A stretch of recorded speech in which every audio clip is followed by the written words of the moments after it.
We are just hours away from the 2021 NHL Draft, and we've got all the latest rumor roundup for you heading into tonight's festivities. We got some pretty significant updates on players like Seth Jones and Jack Eichel, Sam Reinhart. The Vancouver Canucks have their hand in a variety of players they're looking at, as well as the Coyotes and the Bruins apparently are in deep discussions on many different pieces, so we could see a trade there as well. And the Tony DeAngelo buyout is finally official. All that and more coming up next. So welcome back to another video here at Top Shelf Hockey. As I mentioned, we have a lot to cover today. A pretty significant update regarding all the stuff we might see happen at the draft, or you never know, over the next few days or weeks ahead, because the draft really kicks off the full part of the offseason here, where a lot of big deals tend to start to happen. Of course, sometimes we don't see everything, and we're still only like a week away from free agency here as well. So certainly, let's get started with the Tony DeAngelo buyout for the New York Rangers is now finally official. He's on unconditional waivers here for that purpose. So they will have 2 years of dead cap space. Won't be a very significant hit though, which goes to show why they wouldn't trade him with very much salary retained. It didn't really make sense. They will have dead cap space of $383,000 for next year and $883,000 the year after. So they do have a fair bit of dead cap space in the next few years with other buyouts that they've done in the past. This one's really not much of the issue here, but DeAngelo is finally done from the Rangers. There are reports that he is having interest from other teams around the NHL. It's hard to say where he could end up. I mean, I know at the trade deadline, there was rumors about the Montreal Canadiens maybe being interested. With Weber being out, would they go there? It's really hard to say. I'm not sure that would be the best option given his character, but I guess we'll see what happens. I know on the ice, at least offensively speaking, he is gifted that way, so we'll see what teams decide to take a chance on him. But obviously the Habs, and I think the Flyers were another team that were kind of kicking tires too, but I'm not sure how quickly we'll get a DeAngelo new contract in place. It could take some time as teams ponder other options here. The San Jose Sharks have also signed RFA forward Rudolph Balcers. I guess he was a pending RFA. He gets a 2-year deal at $1.55 million. Balcers was originally drafted and in development with the Sharks for some time, but then ended up in Ottawa as part of that Erik Karlsson trade. He was one of the many pieces that were sent to the Senators.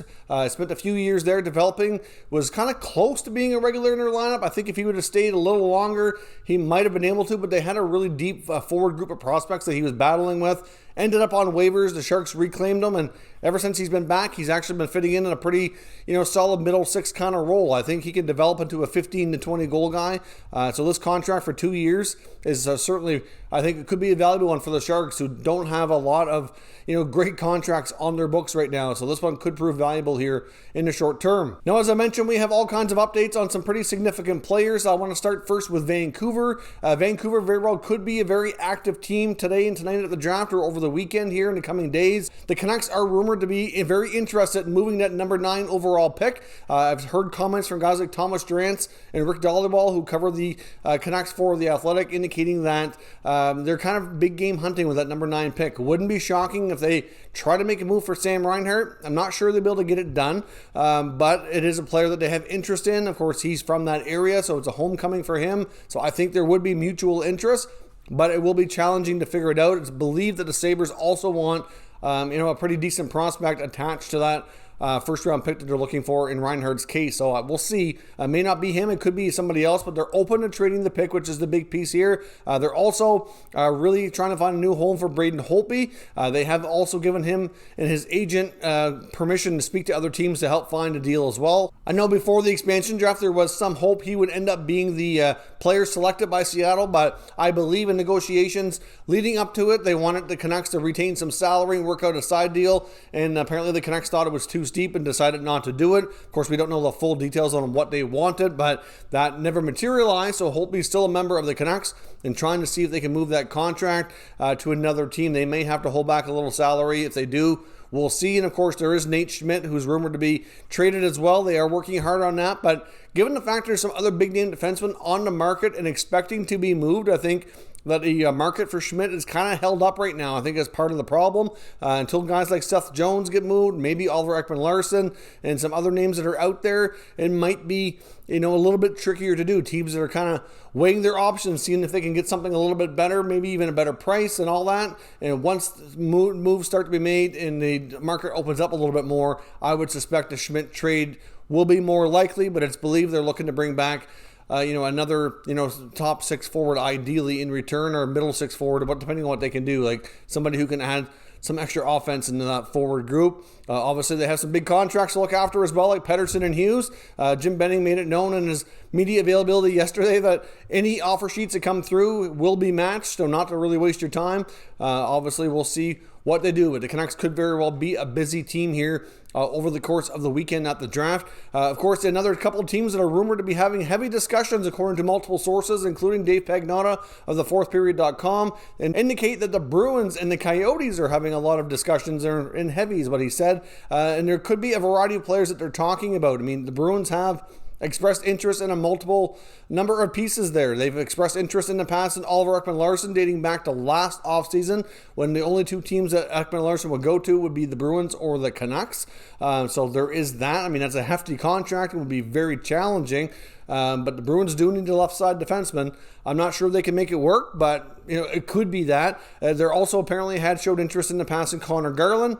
He could be a really sneaky good pickup and somebody who could not be too expensive on a contract. He's an RFA, needs a new deal, but he's really flourished on a not greatly offensively gifted team in Arizona, so you put him with some better players, and he could very well be a real solid pickup by any team that gets him. So another guy, and of course you have to look to their goaltending, which in Boston has big question marks. They have Swayman and Vladar, who they can certainly don't mind giving playing time to next year. But with with Rask being out for at least half of the season, assuming he even comes back and plays and signs for the year, they're going to be without experience, and they're going to want somebody to be able to work with them and have more experience in goal there. They've already announced that Jaro Halak will not be returning. He's going to be parting ways and trying to find work elsewhere. So that also leads us to think that maybe Darcy Kuemper could be a player that could be of interest to them. And it wouldn't even completely rule out bringing back Phil the Thrill Kessel either. I mean, you just never know. He is believed to be another player the Coyotes want to trade. He has been linked to multiple teams, and he's already got some salary retained on his contract. If they hold back even more, they could get him at a pretty low price. Plus, his actual income compared to cap hit is fairly low. So from a cash perspective, it would be a decent player to pick up. But we will see. It doesn't mean that it could be any or all of those guys, but there's lots of pieces there that the Bruins apparently have checked in on or showed interest over the last number of weeks or even months, really. So we'll have to see. It could be a small deal where they pick up one player, or it could be a package, but hard to say what would go back the other way. We know some players on the Bruins that could be expendable, would be a player like a Jake DeBrusk, maybe a Nick Ritchie, but it obviously depends on what's coming back because they have to be able to be replaced, and we'll have to see what Don Sweeney's up to. But it looks like a deal could be getting close between the two clubs. Now, another player that the Bruins could turn to if they don't get a left shot defenseman from Arizona, which to me is a little bit less likely given the hefty contract that comes with OEL, but the Seattle Kraken are believed to possibly be trading Vince Dunn, of course, a young RFA defenseman that they claimed from the St. Louis Blues in the expansion draft. I mean, they already have a number of players signed on the blue line that are expected to stay and be part of that D-core. Obviously, Giordano's expected to likely be the captain. They have Alexiak and Larson that they signed. They obviously have the Fleury brothers, and they have a few others. Like, there could be a crowded space there. They have more than enough guys, and Dunn is a capable player of making that top 6 or 7 D-core, but it could also be a piece to bring them a scoring forward. If you look at the expansion list from the Kraken, it was a little dull, according to some, for what the players they picked. Nothing real too sexy or exciting for picks. They passed up on a lot of big-time players and bigger contracts, which shouldn't be a big shock. Knowing how Ron Francis operates, he's pretty conservative and cautious, and really was pretty rumored to not be wanting to spend much to the cap within this draft, that any, bigger expenditures could come after in the form of trades or free agency pickups. So it wouldn't be shocking if he kind of picks away at improving that forward group by trading some of these D, and Dunn would be a guy who could bring a good forward. So I could see a match. There's no connection here through insiders. This is just my own opinion, but would have done for Jake DeBrusk trade work for both sides. Jake DeBrusk could go to Seattle, take on a bigger role, obviously try to find some consistency and be a big part of their offense. And Vince Dunn could be a great young left shot D, could have a great role in Boston. I think it could be a good one-for-one swap and could benefit both sides. So we'll see what happens, but Dunn is amongst some players on the Kraken that are rumored to possibly be on the move. They could also shed some other players as well in return for some draft picks to bulk up what they're getting here at this 2021 draft, or possibly even futures for next year's draft as well. Now, yesterday we saw the Alex Nedeljkovic trade from Carolina to Detroit, which was a head shaker for many, including myself. And it does appear, though, right now the Canes are trying to sign pending UFA Peter Mrazek, who's been there a while and been a good goalie for them, so that's not real shocking. And they did pick up the rights to goaltender Jonathan Bernier, who's a pending unrestricted free agent as well, in the return for Nedeljkovic. And apparently they are trying to sign him as well. So both goaltenders could possibly be under contract and could be the tandem for the Canes next year. I mean, there was some, internet scuttlebutt. There was some rumor circulating that the Canes might go in a different direction and try to grab a guy like Freddie Anderson or somebody in free agency, but it looks as though they might be content to try to sign what they currently have in-house if they can get deals done. So we'll have to keep an eye on that. Now, before we jump into the remaining rumors for today, I do want to pause for a moment and acknowledge our channel sponsor. He's proud to be sponsored by Manscaped. Of course, with Manscaped, we have a special offer here for all Top Shelf Hockey viewers where you can get 20% off and free shipping on all orders at manscaped.com. Now, of course, Manscaped just launched a brand new Lawnmower 4.0 trimmer, which is a fantastic product. They've taken a level up here. Even again with the skin-safe replaceable blades, it's waterproof, it's wireless charging, has a travel lock on it, as well as a nice light so you don't miss what you're doing. So certainly a terrific product. Now, many people associate Manscaped with their trimmers, which is certainly kind of their top product, but they do have a lot of other great options as well, including what they call the Weed Whacker, which is another trimmer for your ears and nose. And they have a variety of deodorants and sprays as well, which also keep you fresh and are terrific as well. So certainly Manscaped has a lot to offer, and we certainly highly recommend all of their products. So check out manscaped.com and use promo code TSH for 20% off and free shipping. So thanks very much for watching that promotional video. I do greatly appreciate it. Now, we do have some bigger names that could be on the move at tonight's first round of the NHL draft as well. I wouldn't be shocked to see a Seth Jones trade come to fruition and finally take place from the Jackets to another team, most likely the Hawks or the Stars, but you just never know. One phone call can change everything with teams getting in or out of trade conversations, but there is belief that, as of today, that the Hawks are making another push here for Jones, trying to reunite him with his brother Caleb in Chicago, and they'd really like to get Jones not only via trade, but extend him as well. So their first round pick, which is fairly high at number 13 overall, is a pick that could be in play and would help the Jackets get another first rounder. They're already pretty good in that department, but if they can add another first round pick tonight, it's certainly something that you could see happening. Now, of course, the Stars pick and the Hawks pick is not drastically different here. There are only a couple of picks in between, so obviously they're both teams that could offer up that as part of a package to land Seth Jones. The only problem with Dallas is that it's rumored that they would likely want to move John Klingberg because they feel that they likely couldn't sign him. So if they bring in Jones on an extension and they already have Heiskanen, then definitely they can't sign Klingberg. But is CBJ going to want Klingberg and have another defenseman on an expiring deal that they may not be able to sign? They'd have to probably work out a deal where he agrees to an extension if they're confident and comfortable with him being a top pair guy for them for some time to work with Zach Werenski perhaps.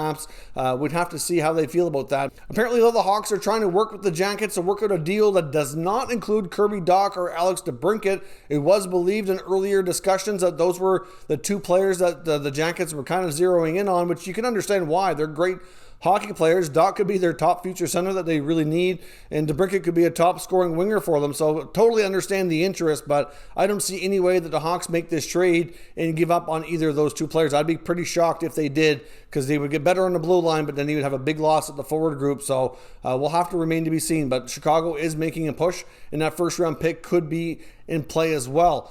Now, when it comes to the Buffalo Sabres, they very well could be the busiest team here at the draft and over the next little while. Of course, Rasmus Ristolainen joins Sam Reinhart and Jack Eichel as some of the top players amongst the entire NHL. They'll likely find themselves traded either tonight or over the weekend or in the coming days and weeks. Like, it doesn't mean it's going to come together real quick, but the Sabres would really want a lot of future packages, including picks in this draft as well as next year's draft, or some younger pieces they can build around. So it makes sense that they would try hard to get deals done either ahead of or during tonight's draft of the first round. So we'll have to see what happens. But when it comes to Ristolainen, there's a number of teams that are showing interest. You could throw in, Montreal apparently was kicking tires on the idea after Weber went down. I know the Flyers are still looking to shake things up, but need to move a big contract to do it, which I'm not sure how Buffalo would feel about that. But obviously guys like JVR and Jake Voracek like something's got to give there in Philly for them to take on another deal like that. So we'll have to see what Fletcher can do with the Flyers.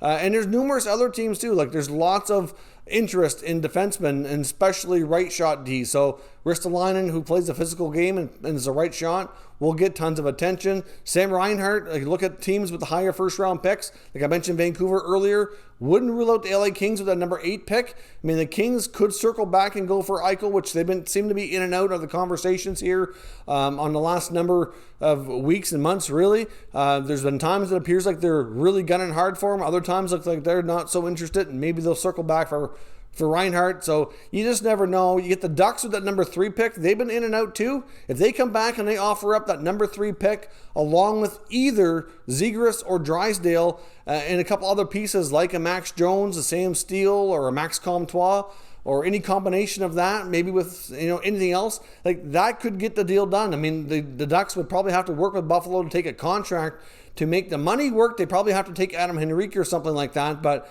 still, it's a situation where they could jump back in with one phone call and be really close to making it happen. You can't rule out the Rangers and the Wild as well. The Rangers have been the team I've said all along that I think is the favorites, but you just never know. There's all these teams have a variety of packages, and if they throw the right deal at Adams and the Sabres, then they could get it done. There's reports that Jack Eichel is feeling good, and he's been training hard. He's been skating, so that's all really positive. You have to wonder, what does that mean for his neck injury? Does he still need surgery? Does he still want surgery? Or was the rest that the Sabres had recommended from their training staff and doctors that they recommended to heal the injury, did it actually work? Is he actually better? Can he play? Like, what are all those statuses? I mean, as of yesterday, there was some NHL insiders indicating that the Sabres had not shared medical records with anybody on Eichel. I know that came from Elliot Friedman on the Instigators podcast. And to me, you're not going to take on $50 million over 5 years on a player who's had this injury and missed significant time this year without checking that out. So could those medical records be shared today? Could a deal go down tonight? It's possible. You can't rule anything out. I mean, we are in that silly season of the NHL, but at the same time, I won't be shocked if an Eichel trade doesn't happen just yet and that it drags on a little bit longer. I do think he has to be traded, though. I don't think there's any turning back for Buffalo. He has a no-trade clause that kicks in next year. If they said, we're not going to move him, we're going to bring him back to camp, and if they let it go on that long, then once he gets that no trade kicking in, he has all the leverage and can say, nope, you're trading me here. I want to go to Boston. I want to go to the Rangers, or wherever he wants to go. And, they're going to end up getting even less because those teams will take advantage of that. So to me, you get it done. You get a combination of futures as best you can, and you call it a day. But, I mean, to me, I think the Sabres will end up accepting a package that includes 1 or 2 roster players to offset some money that are decent players, preferably, that are, not too old. Like, if you look to the Rangers, like, I wouldn't be surprised if it's some combination of Hedl, Buchnevich, Georgiev, something along those lines. There could be a different piece in there too, but those are the main ones that come to mind for active roster players. I mean, maybe they'll push and they would include Kakko. I can't see Lafreniere being touched, but Kakko I think would be a maybe, but probably not. And then when it comes to some defense, I mean, I think you're looking at some guys like Zach Jones, Robertson, Schneider would probably be the main ones the Rangers would be okay partying with. Maybe in those Lundqvist, but not likely. And then you're looking at, like I said, maybe Georgiev as part of a goaltending package, because the Sabres do need a goaltender. That we know much for sure. Now, they've also been linked to Jonas Korpisalo in Columbus. So, maybe the Columbus Blue Jackets satisfy their goaltending needs in a separate deal, and they work out something else in an Eichel trade. I don't know. But either way, there's lots of teams with lots of assets that could make a pitch. Will it get done tonight? We'll have to remain to be seen. But at this point, things are heating up, and it wouldn't be shocking at this point to see anything happen. So let me know your thoughts on all the latest. What do you expect to see tonight at the draft and over the next few days? Will we see some blockbuster trades that make this season that much more fun and entertaining to talk about? So let me know your thoughts in the comments, and we'll discuss further. If you're new to the channel, make sure you subscribe and stick around. We will keep you up to date with all the latest news and rumors in all 32 NHL teams. Thank you for watching, and I'll catch you next time.